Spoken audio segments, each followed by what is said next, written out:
Ready start.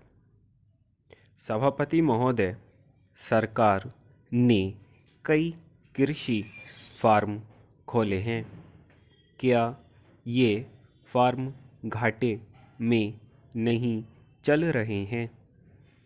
अगर सारे खर्च जोड़ दिए जाएं, बड़े बड़े अधिकारियों के वेतन जोड़ दिए जाएं, तो पता चलेगा कि सारे ये कृषि फार्म घाटे में चल रहे हैं।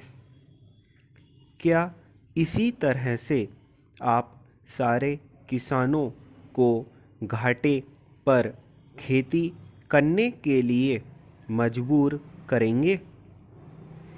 जिस क्षेत्र से मैं आता हूँ, वहाँ एक पुल बना है।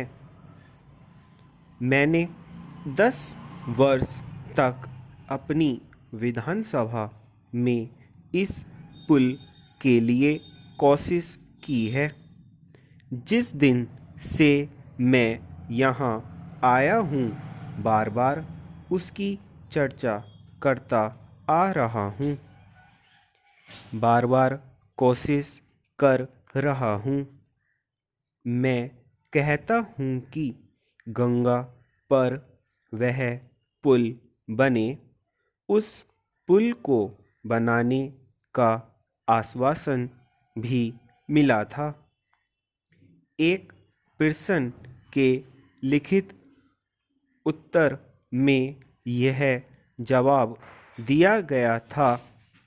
यह कहा गया था कि इसको हाथ में लिया जाएगा। अब मालूम हुआ है कि उस योजना को उठाकर ताक पर रख दिया गया है और यह पुल नहीं बनेगा। इन लोगों ने क्या कसूर किया है, यह मैं आपसे जानना चाहता हूँ। हमारे क्षेत्र के लोगों ने पाकिस्तान की लड़ाई में सरकार को हर तरह का सहयोग दिया था, हर तरह की सहायता दी थी। हमारे यहाँ के नौजवान भी मोर्चे पर जाकर डटे।